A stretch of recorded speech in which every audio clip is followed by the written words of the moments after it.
Thank you to all the panelists for joining us.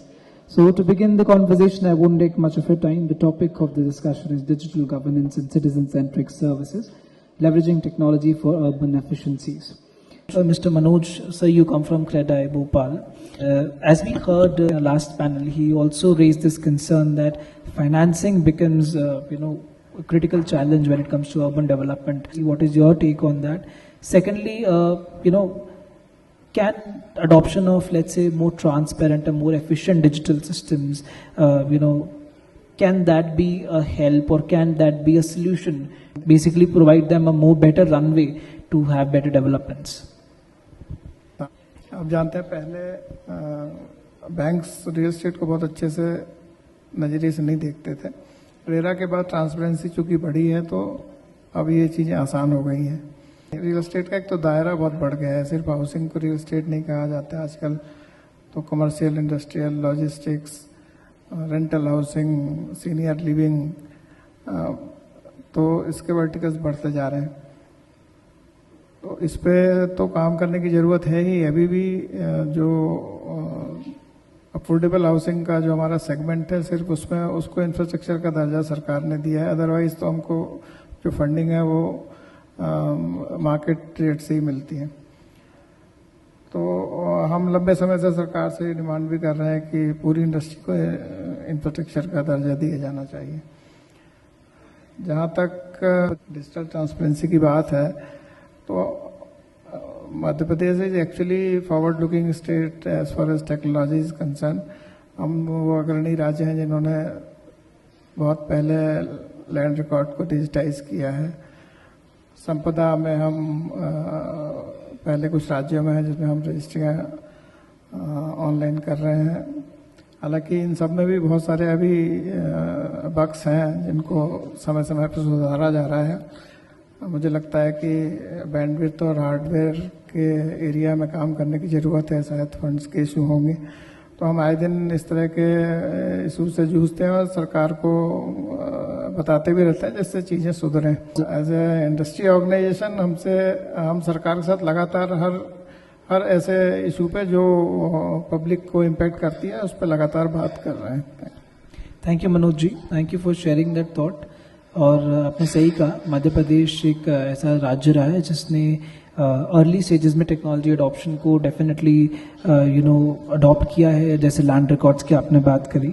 तो just taking that argument forward, Manoj ji, मुझे आपसे, since आप क्रेडाई से आते हैं, मुझे आपसे ये जानना है कि अगर हम रियल एस्टेट मार्केट को चेंज होते हुए देखें, किस तरह से आप भोपाल के फ्यूचर को एनविजन करते हैं आने वाले, आज से कहिए 10 सालों में, जो नेक्स्ट डेकेड जिसे हम कहते हैं, उस नेक्स्ट डेकेड में भोपाल को आप कैसे एनविजन करते हैं? क्या कुछ ऐसी बड़ी इनोवेशंस हैं जो आने वाली है और टेक्नोलॉजी का यहाँ कहीं ना कहीं कैसे एक इम्पॉर्टेंट रोल है जो प्ले होगा? देखिए, आज के पूरे प्रोग्राम का टेक अवे मुझे लगता है डेटा का इंटीग्रेशन और ओपन डेटा पे काम करना, डेटा ट्रांसपेरेंसी पे काम करना, ये दुबई से हम इसी पे चर्चा कर रहे हैं। इसका अभाव है। इसके कई उदाहरण हमारे अपने इंडस्ट्री में हमें देखने मिलते हैं, सभी डिपार्टमेंट में लगभग, क्योंकि वो डेटा मांगने पे डेटा मिलता नहीं है, और अगर है भी डेटा तो वो मशीन रीडेबल नहीं है, तो वो एआई का इस्तेमाल करना आसान नहीं होता है। तो इस पे तो काम करना ही पड़ेगा, क्योंकि पूरी दुनिया में आज जहाँ भी जिस भी फोरम पे जाते हैं सिर्फ डेटा, एआई और इसी की बात हो रही है। तो हमें क्यों, जब ट्रेन करना होगा एआई को अपने हिसाब से, जब एजेंट्स चूंकि आ रहे हैं अब एआई में, तो हमको डेटा तो चाहिए होगा और क्लीन डेटा चाहिए होगा। तो उस पर तो अभी से काम करना पड़ेगा, क्योंकि हम इतने साल पुरानी सभ्यता है, हमारे पास डेटा इतना सारा होगा, और हम पीछे ये गलती कर चुके हैं। हम बहुत सारे ग्रंथ और बहुत सारी परंपराएं छूट गई हैं जो आगे नहीं पहुंच पाई हैं, तो हम वही गलती फिर करेंगे तो आगे हमें समस्या रहेगी।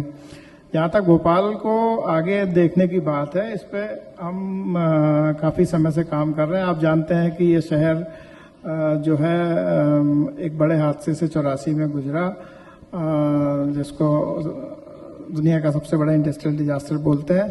उसके बाद से लगातार सदमे में रहा। उसके अगले दशक में 90 में इकोनॉमिक लिबरलाइजेशन हुआ, आईटी का दौर आया, लेकिन हम उन सब से चूक गए क्योंकि हम उस सदमे से नहीं निकल पाए थे।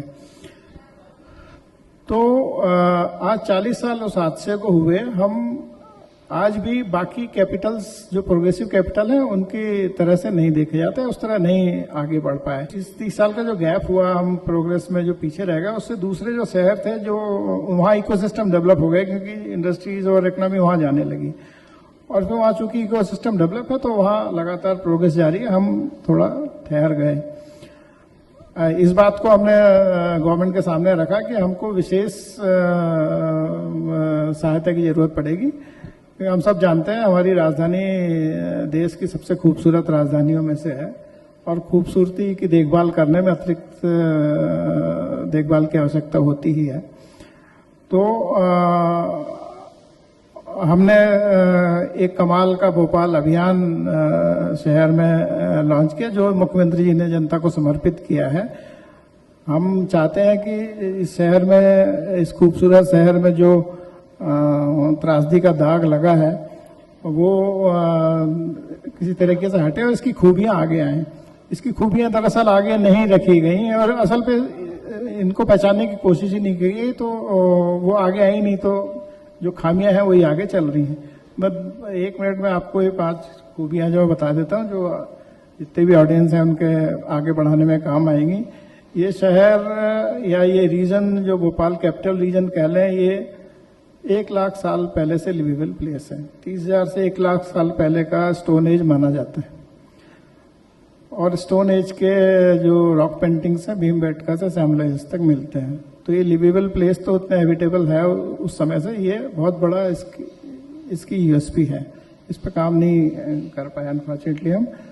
1000 साल पहले राजा भोज ने इसको स्थापत्य वेद के आधार पर प्लान किया था। जो उनका ग्रंथ सम्रांगण सूत्र था जब मिला, तो ये स्थापित हुआ कि उनके 10वें अध्याय में जो नगर रचना लिखी हुई है उसी हिसाब से ये चौक का एरिया बना हुआ, जो जूम करके देखने पे आज भी जीवित है। ये बहुत बड़ी यूएसपी है, 1000 साल पुरानी प्लान सिटी है, और 422 स्क्वायर किलोमीटर का जो उन्होंने भोजताल बनाया था वो तो जल प्रबंधन की मिसाल है, सस्टेनेबिलिटी की मिसाल है। उस पर भी हम ये ये बहुत बड़ी दुनिया की बहुत बड़ी यूएसपीज में से है। अनफॉर्चुनेटली हमारा शहर इसको नहीं भुला पाया, आगे अवसर आएगा, हो सकता है ईश्वर ने हमें माध्यम बनाया हो।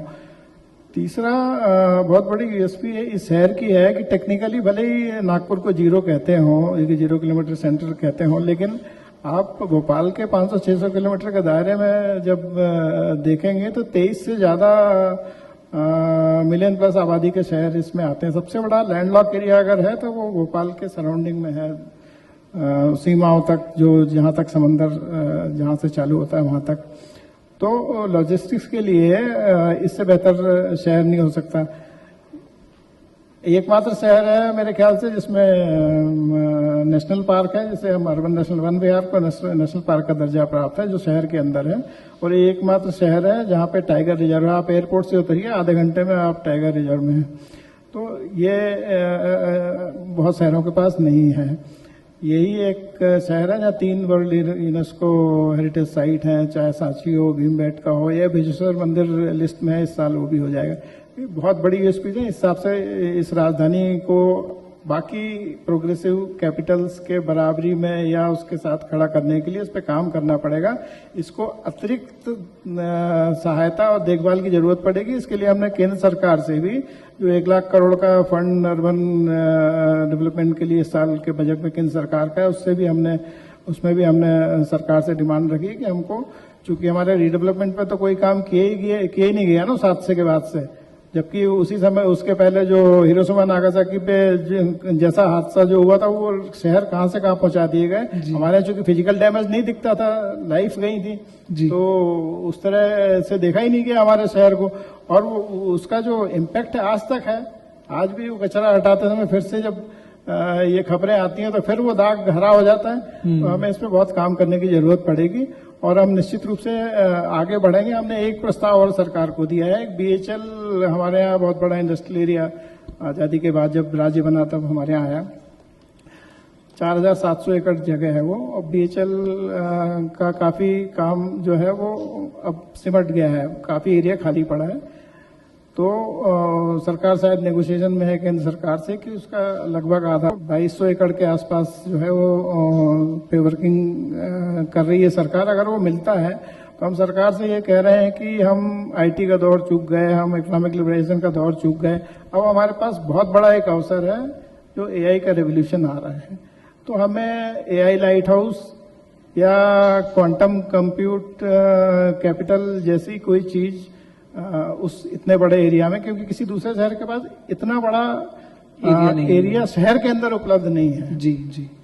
तो इस पे अगर काम करेंगे, चूंकि हम मध्य में भी स्थित हैं, तो ये क्वालिटी जॉब्स इसको मिलेंगे और शहर के साथ न्याय हो पाएगा जो इसका हक बनता है। सही बात है मनोज जी। आई थिंक इन्होंने बहुत अच्छी बात बोली है कि भोपाल एक ऐसा शहर है जो कई साल पुराना शहर है और बहुत पहले से प्लान्ड सिटी है, बहुत ही खूबसूरत कैपिटल है। जैसे आपने कहा सर, ये मैं बिल्कुल एग्री करूंगा, काफी खूबसूरत कैपिटल सिटी। और कहीं ना कहीं उस गैस त्रासदी के बाद भोपाल की डेवलपमेंट को कहीं ना कहीं थोड़ा सा नजरअंदाज कर दिया गया और बहुत सी खूबियां इस शहर की है। जैसे हम सर कह रहे हैं कि लिविंग कैपिटल है, या एक सिटी बहुत लिवेबल है, बहुत सस्टेनेबिलिटी के साथ हमेशा डेवलप हुई है।